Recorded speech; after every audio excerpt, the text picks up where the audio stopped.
Jesse's POV. Can I ask you a question? I asked Harrison in a small voice, the events of last night flowing through my head like a rapid river. The pain in my gut still haunting my stomach, my screams echoing in my ear, and the most important part of all, why did I change into a werewolf? Harrison squeezed my hand, which was intertwined into his. He was shirtless, and I tried my damn hardest to stop staring at his chest. He kissed my forehead comfortingly and sighed. Sure. I'm pretty sure you have plenty of questions after what happened last night. I nodded and scratched the back of my head, my coarse hair running through my fingers. For some reason, the sliver of light that was able to make its way into the dense forest seemed so much brighter. I could practically see the dust particles floating around. My sense of smell was inevitable as well. I could smell Aunt Kara's famous caramel nut pancakes in the air, even if my house was nowhere to be seen yet. Did I began to ask, but was interrupted by the shrill of a bird's chirp that echoed like the sound of screeching tires, only louder this time. I jumped, cringing into Harrison. Clamping my hands over my ears and squeezing my eyes seemed like the best thing to do right now. Els, are you okay? Harrison asked, his voice cracking while he rubbed a hand down my back. I promise, it's all going to get... What the hell? I screamed. Even my voice sounded more melodic, more smooth. I stopped, pointing an accusing finger at him.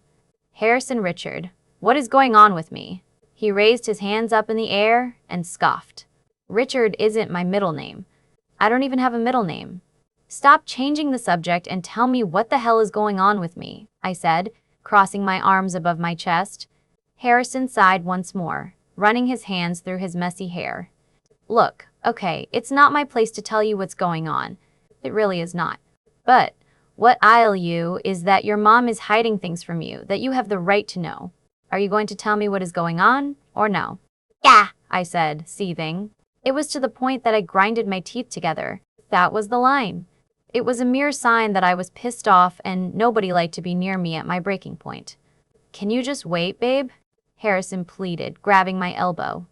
I threw his arm away, shocked at my newfound strength. I could feel the tears bridging at the corners of my eyes, and my lip began to quiver. Harrison noticed. His shoulders slumped and he sighed. It's just about 2 more minutes and I promise you won't be in the dark. You just don't get it. Yeah. Why the hell was I feeling so emotional lately? I felt like an old, grumpy woman on the pre-menstrual cycle. But on rewind, I wiped away a stray tear. Gosh, I feel so in the dark on what's happening to me. Do you have any clue on how I feel about not knowing if I'm dying or something? Gosh, Els. You aren't dying, he simply said, annoyance laced in his voice. He ran a hand down his face. It's killing me, not telling you. Trust me. Fine then, I sniffed. Then, I started to walk away, ignoring his constant calling and the way he was walking literally on my heels. When I reached the back door of my house, the strong smell of pancakes whiffed into my nose and my stomach growled. It was as if I haven't eaten in a year. The sound of footsteps coming down the stairs echoed louder than usual. Dan, Mom's sweet voice said, but was cut off with the moaning and grunting of pain. Mom? I yelled in concern, racing towards the stairs and finding her. She was in her nightdress, which was unusual for her since it was already 12 in the afternoon. Her pretty face was contorted and slicked with sweat. She had a tumbleweed on her head. Her slender fingers grasped the staircase rail, and her other hand clutched her stomach as she was in mid-step. I ran up to her, rubbing her shoulder and helping her get down the stairs as Harrison followed suit. We lead her to the couch, and she sighed, slowly getting onto the couch. Mom, I whispered, my voice scrunched up. What's wrong? Oh, it's nothing. Just food poisoning, she said, waving it off. Mom, none of us got food poisoning but you? I questioned. It's not right. Baby, I just ate some bad sushi after the party was over. It was my fault, she answered with a sigh. Do you want me to get anything, Angela? Harrison offered, patting my mother's hand. Oh no, it's all right. I just hope you didn't tell her yet. Nope. Kept your promise? What is it? I almost yelled if it weren't for my mother being sick. I sat on the couch opposite of her and looked into her eyes. Baby, I know you know of things called werewolves, my mother said. And I'm here to tell you that. How would I say it? I guess there is no easy way. My family, the Rhodes, are the strongest line of werewolves out there. We are the biggest pack in the whole entire nation. So that means we come from a long line of werewolves. Strong werewolves. We were second to the healers. Therefore, every alpha, beta, and regular werewolves must bow down to our throne. But let's not be vain. We are friends. We respect each other, she finished, adding air quotations at needed places. She chuckled nervously at my pale expression. Harrison stood back, not interrupting the talk my mother had just given me. So, that means you're a werewolf. Yeah. Andrew is too. And now you're saying that I'm one? I paused, my hands shaking. I started to laugh awkwardly. This must be one sick dream. It isn't. In fact, I never thought you were going to change. You were such a late bloomer, baby. Sometimes, the lucky Rhodes never become a werewolf. I was hoping you'd be one of them and live a normal life. Mom frowned slightly. And you hid this from me for my whole entire life? I said, my voice raising up. Understand, baby, it's prohibited for us to actually acknowledge you about the existence of werewolves until you encounter one or until you become one. Harrison cleared his throat and began awkwardly. Angela, she's the one. My mother sat up in her chair abrupt, her eyes going wide. No, she whispered. Mom, what's going on? I said slowly, afraid of what is going to happen next. Baby, go on into your room. I have to call your grandfather, Mom said, bringing a shaking hand toward her mouth in shock. Mom, I'm not going anywhere until you tell me what the hell is going on. Oh, you're finally home, Andrew's voice rang out. He noticed my appearance and a scowl formed on his face at the sight of me wearing Harrison's shirt and Harrison being shirtless. Let me tell you, it wasn't a good sight. What the fuck? Did you touch my sister? Bro, didn't I warn you? He began walking towards Harrison while Harrison stood up straighter, his eyes still fixated on me. Tears streamed down my face as I watched the events unfold in front of me. Why is she crying? Andrew said, his nose already touching Harrison's own. He pointed to me and said, Did you get her pregnant? How many times do I have to remind you kids there is such a thing as birth control and condoms? I'm too young to become an uncle. When Harrison was about to protest and my brother pulled his fist back, I slowly said, You guys lied to me? All my life I've been lied to? It's been a big joke? I was in the dark this whole time. Just a mere third party? You never felt the reason to tell me about the Rhodes secret? I sniffed and began running up the stairs, ignoring the calling of my mom, the shocked look of Andrew, and Harrison's chase after me. Before Harrison reached the top of the stairs, I shut my bedroom door closed and leaned against it, sliding down toward the cold floor. My whole world swayed around me. Do you know how it feels to be in the dark? A secret hidden to you because you weren't one of them? Especially if it were your family? I couldn't suppress the shock I was going through. Just when I wiped the cloud of tears away and began to ignore the banging on my door from Harrison, a glint under my table lamp caught my eye. I stood up slowly, walking cautiously toward a plate on my desk. As I neared it, I saw a dark brown bottle on a single porcelain plate that came from my brother's party.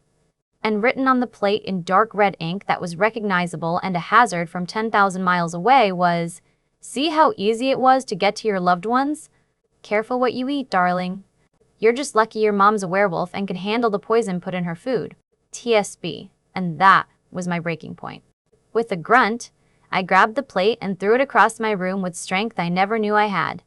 I watched as the porcelain plate shattered, the pieces falling to ground like my life was.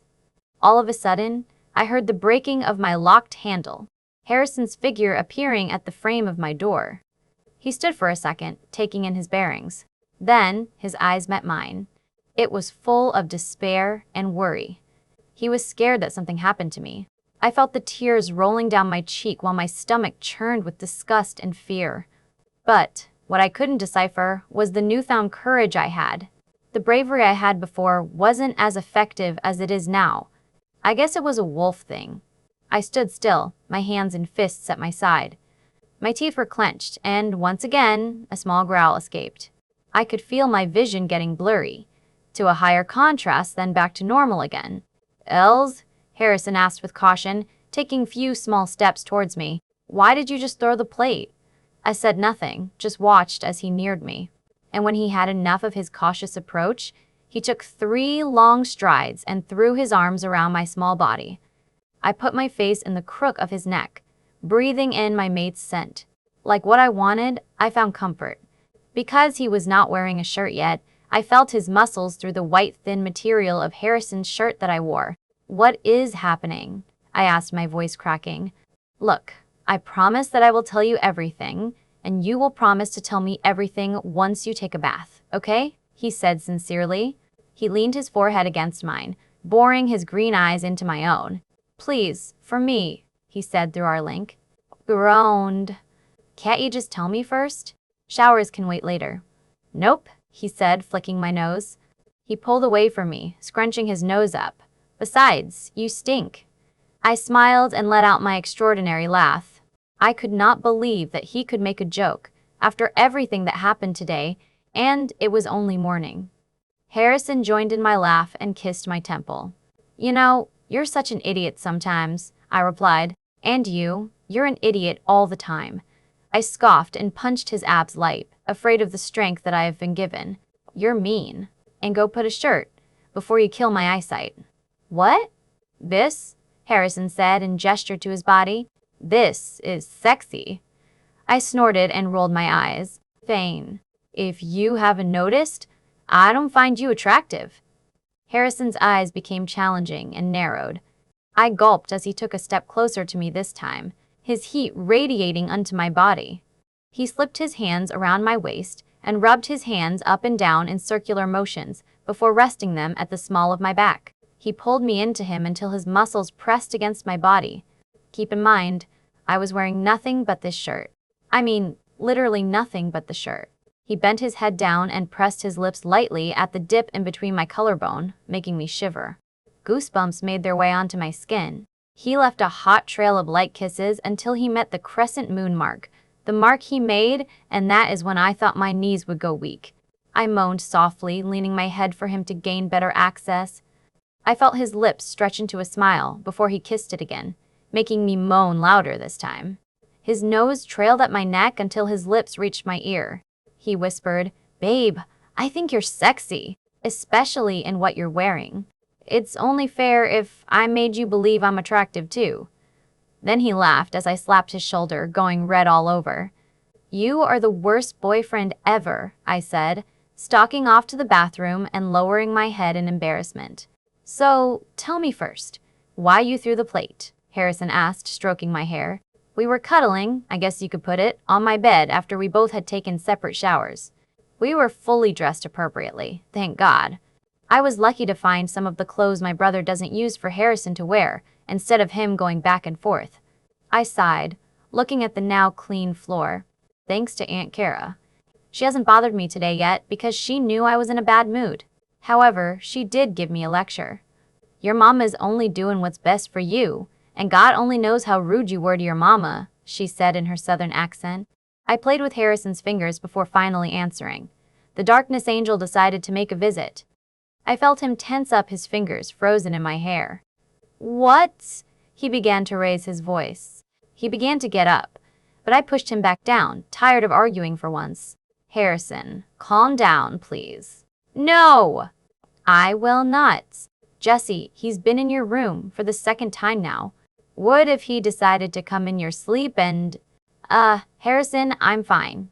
We'll cross that bridge when we get there. We'll just have to figure out my options. However, let's not talk about it. I'm tired of immaturity. Jesse… No, he sighed, running a hand through his hair. At least just tell me what was on the plate. Well, it was just the porcelain plate from my brother's party last night. On top of it was this brown bottle filled with poison, I believe. The same poison that Mom had gotten. The plate read something about being careful, and that my mom was lucky, saying how easy it is to get close to my loved ones. I felt the tears begin to form because of my fear.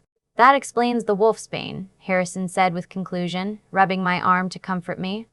What? I found this, he said, pulling out the brown bottle from his pocket. He opened the cap and my nose scrunched up. Stinks, don't it? I nodded my head and pushed the bottle away. In fact, it felt like my nose was burning now. Harrison put the cap back on. It's wolfsbane. They put it in your mom's food last night to poison her.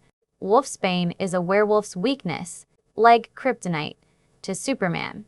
If you consume it, or had physical contact to it, it will cause a reaction that may or may not be deadly to wolves. It wasn't deadly, then you get ill, in this case, your mom. So, my mom's a werewolf? I asked hesitantly. Yes. In addition, so is your brother. Your family is quite interesting. Yes, your mom was right. The Rhodes are the highest form of werewolves you could find. In fact, higher than the experts. You remember, the council my dad is in. Only reason why the Rhodes are not in it is because they have no reason to be. We bow down to whichever Rhodes, human or not. When I heard your middle name, I was going crazy, not wanting to believe you were one of the highest castes. Why am I different? I asked, my voice small as I remembered the look on my mom's face. Why did you say, it's her? Harrison ran a hand through his hair, sighing again. You're a healer. My mouth dropped open and I stuttered the next part. What? What? I thought you said healers didn't exist. Don't you hate me? I began to panic and get off him, but he chuckled and pushed me back down. Phil, I was confused myself. I would never hate you. I asked your mom while you were in the shower. It happens to be the Rhodes' secret. It is the very reason why you people are now number 1 instead of second to the healers. Because you people are the healers. The Rhodes are interesting. It happened to be that a female healer had survived, mated with a human, and the 4 offsprings were half human and half healer. Therefore, the lines carried after that could only skip a generation before the next batch of healers were born. That means your grandfather is a healer, but your mom is not because it had skipped her generation, making you and your brother the next healers. However, your brother was born a regular werewolf because Mother Nature decided it, I guess. I couldn't contain my shock. My mouth flew open, and I had nothing to say. I was speechless and amazed at the information Harrison had given me, but it seemed insufficient. It wasn't enough. I'm not werewolf material. I'm not healer material. Isn't healer supposed to be the bad of everyone? Or is it good? Healers were supposed to heal, right? I don't know anything. That's why you just gotta take it slow and get your lazy ass up. We start training tomorrow, Harrison said, ignoring my protest. I crouched down, my fingertips touching the ground near my feet. My flyaway hairs patted down onto my forehead with sweat. My purple tank top was drenched in sweat, making me scrunch my nose up in disgust of the horrible smell emitting from me. Go! Harrison yelled as I heard the beep of his timer. Just like that, I flew from my position, running where Harrison had told me to run. I felt the cold breeze hit my face, my bare arms and legs, causing goosebumps to form. I ran flawlessly, turning to dodge the trees in the forest while I heard the crunching of leaves beneath my Nike sneakers. My running ability was much better now. I couldn't even run before, but now I was running like Flash. Prior to my new abilities, 1 mile was enough for me, and now I was running a total of 10 miles. My eyesight zoomed up on things that were in the way, telling me to dodge them. Right when my eyes caught the orange cone, beckoning me to turn and run back to where I started, I ran faster. My feet was light on the ground. It wasn't pounding like a normal person. I rounded the cone, running back to where Harrison was. Once I crossed the cone, I heard the beep of the timer again. I had to put my hands behind my head to open up my lungs. I remember the first time I had put my hands on my knees, wheezing, and Harrison barked at me that I was just straining my lungs. I looked up, Harrison looking at his timer in shock before smirking. Wow, babe, Harrison winked. I like fast. Fast is sexy. That earned a slap in the back of the head from me. Stop thinking nasty, I snapped, feeling my wet ponytail in disgust. Well, if you knew I was thinking nasty, then you were thinking nasty as well, he retorted, defending himself. I felt my cheeks heat up and I said, ugh, whatever. Just tell me if I broke my record. Harrison gave me an award-winning smile that made my heart melt. I've never had somebody be so proud of me for something this little. He threw the timer in my face, pointing at the time. Holy crap, I screamed, jumping up and down and giving Harrison a quick kiss on the lips. 4 minutes and 38 seconds? Once I was able to calm down, Harrison smirked at me again, folding his arms across his chest. Now, drop and give me 4. 2 push-ups? That's super easy, I shrugged, already dropping down to my hands and feet. 400, babe, Harrison said, amusement lacing in his voice. After 400 sit-ups. What? I yelled, looking at him from the position I was in. You're kidding, right? I can barely do 7. Do I look like I'm kidding? Besides, you are a werewolf now. Anything is possible. I'm doing this for you. Benefit. I don't care if you're tired, scared, hungry, thirsty, or if you don't like me, he said in a falsetto coach voice. I looked at him stupidly before blinking. Actually, you do. True, he shrugged. Just drop and give me 400. He blew his whistle that he wasted his money on. I rolled my eyes and, surprisingly, did 400 push-ups and sit-ups in a breeze. I was on my last 10 sit-ups, and I felt my stomach muscles roaring in pain. And this was the point I was literally slowing down. Come on, babe, Harrison cheered. Don't stop now. 10 more. Here, I'll give you a quick kiss every time you come up. When I came up, Harrison bent his head to my level and puckered his lips. I looked at him in amusement before pushing him away. Gosh, you're so corny, I said breathlessly. Harrison chuckled, beckoning me to go on. Once I finished my sit-ups, Harrison put his hand on the small of my back before saying, Okay, it is time for hide and seek. Excuse me? It's a training process for you to control your heightened senses. Smell, touch, hearing, etc., Harrison said before giving me a cheesy smile. So, count to 10 and find me, babe. I closed my eyes, counting to 10 in my head. Hearing his footsteps were kind of hard. I could hear the buzzing of flies, bees, and other insects. However, I forced myself to concentrate on only him, and that's how I knew he went to the right side of the forest. Opening my eyes, I took a deep whiff of the air around me. The smell of forest leaves, pine sap, and finally, the sweet smell of my mate. I could feel my wolf pacing around inside of me. Controlling my sense of hearing, I could hear his steady heartbeat and his slow breathing. Following my senses, I looked around the forest, and it took me a while to finally see his outline behind a tree that was about 1 mile from where I was standing in the first place.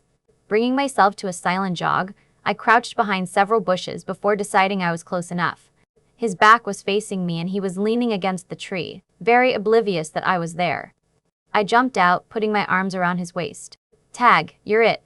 I tiptoed to whisper in his ear. Harrison turned around in my arms to face me, putting a fake look of disgust on his face. Gross, babe. You're so sweaty and stinky, he said playfully before putting his arms around me as well. What? I said in shock. This is sexy. Very sexy. You're so vain, Harrison teased, his face nearing mine and his eyes becoming softer. I felt myself begin to relax, my wolf howling in happiness. He gave me a meaningful smile, resting his forehead on mine. He pressed his lips on mine before saying, I have to admit, it is sexy. I began to laugh against his lips, smacking his arm as he said, Shut up, I'm trying to kiss my girlfriend here. So, that's how our hot, steamy makeout session started. Harrison pushed me against the tree that he was leaning on earlier. He was gentle about it, but rough at the same time. He kissed me hungrily, and I kissed with the same eagerness. He rested his hands on either side of me, pressing his body against my own. I began to nibble slightly on his bottom lip, causing a low, satisfying growl to erupt from his throat. Running my hands in his hair and tugging on it slightly was making him crazy.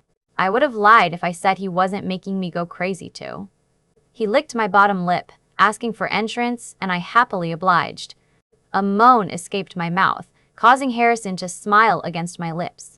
His tongue darted into my own, and his taste erupted like fireworks on my taste buds. My fingers found the bottom of his shirt, and I seemed to have no control over myself as I began to lift it up. Harrison quickly met me halfway, pulling away from me and taking his shirt off, discarding it to the ground. He met my lips eagerly again, his hands roaming down my body as if I was a trophy or something. Because he made me feel like I was worth it. A loud moan escaped my lips. So, I did the same, my fingers lightly brushing his broad shoulders and the tight skin of his chest and abs. I felt the goosebumps form a trail after my fingers. He shivered at my touch before letting out a moan himself, He picked me up off the ground, making me wrap my legs around his waist. He rested his hands on my butt, squeezing softly. Noticing I was running out of breath, Harrison left my lips, making a trail of kisses down my neck as far as the dip of my collarbone, lightly nipping here and there. He took a big whiff of my scent before growling again and kissing my soft spot, my mark. Then, he began to suck on it. I screamed breathlessly in pleasure, even saying his name and tugging his hair. I felt my knees go weak. My wolf was howling in pleasure as well at being so close to her mate. When I realized what was going on, I pushed Harrison's eager lips away from my neck. "Harrison," I said breathlessly, "we need to stop." He snapped out of his phase, blushing a bright pink. I untangled myself from him, fixing my messed up shirt and pushing the strands of hair that fell from my ponytail away from my face. Then I shook my head, trying to regain composure. Harrison turned away from me, his back muscles tensing up. Even behind him, I could see his hair, messed up from my constant tugging and from my fingers running through them. He was taking quite a large amount of deep breaths. "Harrison, are you okay?" I asked with concern, going in front of him. There was still a slight blush on his face, and he snapped his closed eyes open and turned away from me again. "Babe," I said, again. "What's wrong?" "Nothing. Stop lying. Nothing's wrong, liar." "Seriously," he said with force this time. "Then, why are you not looking at me?" I retorted back. "Because," he groaned, looking up at the sky before looking back at me. His blush had gotten deeper this time. "Do you really want to know?" I nodded, my eyes showing concerned. He turned around and motioned to the huge lump in his pants. "Because I'm trying to calm down," he muttered hesitantly before looking at the ground in embarrassment. I looked at his face before cracking up. I even fell to the ground in laughter. He looked at me with irritation as I clutched my belly and I began to snort. "It's not funny," he complained as I got back up, trying to hold back my laughter. "Whatever, Dot. Let's just go home." "I'm so hungry," I said, hearing my stomach rumble in agony. I put my arm around his waist while he put his arm around my shoulder. Halfway to the house, I said, "It's still funny." "Shut up," he said, pushing me to the ground and leaving me there. I began to laugh again. He was so cute when he was embarrassed. "Hey, Mommy," I said when I got home. I kissed her cheek, grabbing a water bottle from the fridge. Yeah, my mom and I were all right now. We talked it out, thanks to Harrison. She explained to me the things Harrison had told me, and even added that my emotions heightened. She told me her stories of when she was experiencing her first few shifts, encouraging me that training was good. "Hey guys," she said, still looking at the magazine she was reading. Harrison and I sat across from her at the counter. "How was training?" "Your daughter is very lazy," Harrison groaned, remembering that he spent 30 minutes arguing with me about running for the third time today. "Whatever," I said, shoving him in the shoulder, which caused him to almost topple over. It was good. Broke my record. 4 minutes and 38 seconds for 10 miles. Did 400 push-ups and sit-ups and controlled my senses today, I said, rather proud of myself. "You're so narcissistic," Harrison muttered. I heard that.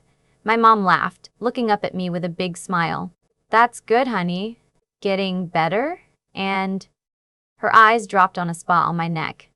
"Is that a hickey?" "What?" I said, blinking at her and on instinct, put my hand up to my neck. I grabbed my phone, which had a front camera, and inspected my neck. Right on my spot, Harrison had left a dark red hickey. I turned to him, my face going a bright shade of red, and even he was blushing too. However, I was furious with him because I got caught from my own mother. I turned to look at my mom again, who gave out a small chuckle. "Whatever," she said, waving it off. "Yeah, I'm no threat, as long as you don't get pregnant." "Now, that hickey," she said, pointing at it. "Your brother won't be too happy." As if on cue, Andrew came into the kitchen and said, "Hey, Dan." His eyes zeroed in on my hickey, widening at the red spot. Harrison and I looked at each other in horror. Actually, Harrison looked like he wanted to bolt. However, what caught us both in surprise was the fact that we heard a snort and a chuckle coming from the mouth of my brother.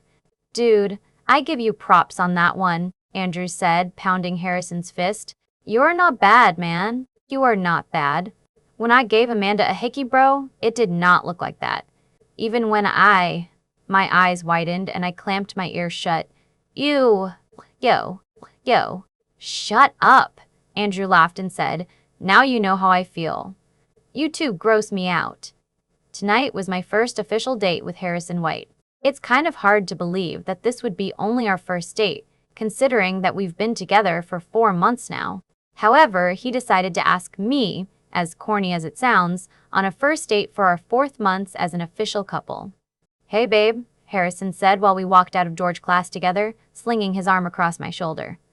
I caught a few glares from jealous girls, especially the ones that had a thing with him, if you know what I mean.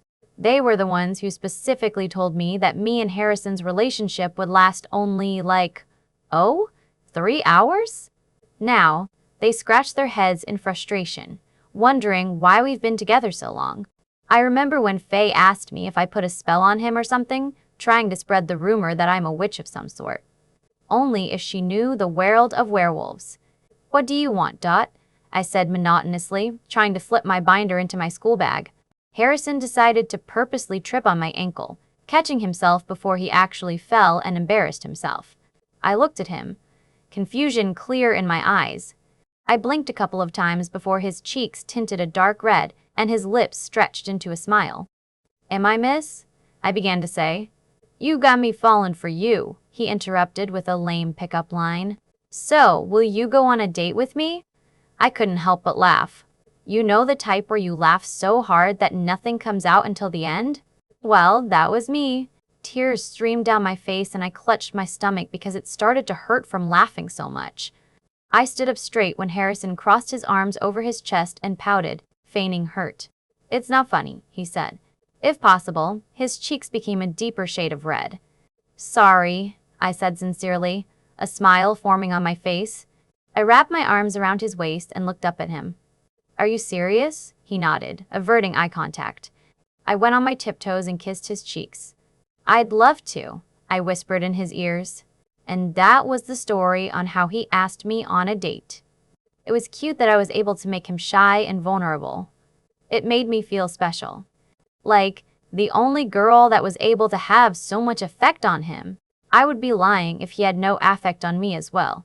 It was about 2 hours before my date, my hair damp and drying into its natural slight curls. And I was freaking out. I was nervous as hell. I was trying to look for an outfit for tonight. Let me tell you, it was hard because he hadn't told me where our date will be held or what we'd be doing. All I know was to wear something casual. My palms were sweating as I rummaged through my closet. My flat iron beeped, causing me to panic for no reason at all due to the cause of paranoia and because it was a sign that Harrison was going to be here soon. Someone knocked on my door and I jumped. Yep, nervousness took the best of me. I shook my head and rummaged through my closet some more. Come in, I yelled. Hey sis, Amanda said, skipping into my room, her blonde hair whipped into a messy bun. Andrew told me you have your first date with Harrison, she joked, winking at me. So, I decided to help much to your brother's dislike for Harrison. Thank you, I sighed, ignoring the last part. Help is very much needed. What are you supposed to wear? She said, while rummaging through the other side of my huge closet. Casual attire. It was quiet, except for the sound of the hanger sliding across the metal pole. I started to panic when I couldn't find anything to wear. I knew I should have gone shopping. I just thought with so many clothes in my closet, I'd find something to wear. I'll be right back, Amanda said, looking as if a light bulb flickered on in her head. She dashed out of the room and 5 minutes later, she came back with a dress that was pretty and casual at the same time. My mouth flew open and I had no words to say. It was perfect. I think you should wear this, she said, smiling cheekily at me. I inspected the dress, plain white and sleeveless. The top wrapped around the neck and it had floral cutouts across the black material. The pleated white skirt probably reached up to mid-thigh. To finish it off, a black bow was attached to the back. Where did you get this? I asked, fingering the material. BCBG. It was on sale, she winked, holding up the dress. Oh, how I love a good bargain. I can't take it, I finally said, shaking my head. I blushed, embarrassed that I was selfish for 10 seconds for actually thinking of wearing Amanda's dress for my own use. Girl, take it, she said seriously. She eyed her wristwatch. You have an hour to get ready, and I'm not going to fight with you. If you don't take it, then I will not let you walk out that front door. And later, you'll just regret it, she began to babble. I chuckled, throwing my arms around her small frame. Thank you so much, I squealed, jumping up and down as Amanda laughed. Afterwards, Amanda decided to help me out, applying minimum makeup. She had only put eyeliner, powder, mascara, and a light pink lipstick, claiming that I was already beautiful without makeup. She even straightened my hair for me. I made a note to myself to repay her for what she's done for me tonight. As she picked up a strand of hair and ran the flat iron through, she asked, "So where is this special guy taking you?" "I have no idea," I said, beginning to feel nervous again. It was 30 minutes until then, and I was getting antsy. I could feel my heart pounding in my chest, and the beads of sweat running down my forehead even if it was freezing cold in here. "Oh, a surprise?" she teased. She rolled her eyes as she thought of something. "I remember my first date with your brother. He took me to frozen yogurt after a movie. He decided that it would be fun to try to eat 3 full large cups of frozen dairy. So I went with it, actually liking the idea of going with something different during a date. Little did he know, I had a small appetite. I'm sure you noticed that I eat like a bird." I nodded my head, a smile forming on my lips. "So when I was through with my second cup, I began to feel sick in the stomach, and then I threw up all over your poor brother. I remember when he took me home that night, my dad thought he got me pregnant and I was going through the symptoms. Boy, did Andrew run the fastest I'd seen him do that night. My dad took out his rifle. Just to scare him, my dad shot the streetlight." I began to laugh along with her. It was literally the worst date ever. However, it was also the best. Even when I threw up on him, ruined his clothes, and after my dad scared him, he wasn't one of those guys who stopped liking me just because I had a crazy dad or I did something embarrassing in front of him. Before I could say something, she turned my makeup chair around so I faced my mirror and said, "Well, you're all finished, dear. We're running out of time." My jaw dropped. My skin was practically glowing, and my hair was straightened to perfection, a side part going through it. I even touched my face to make sure that was really me. "Do you like it?" she asked sincerely, folding her arms across her chest.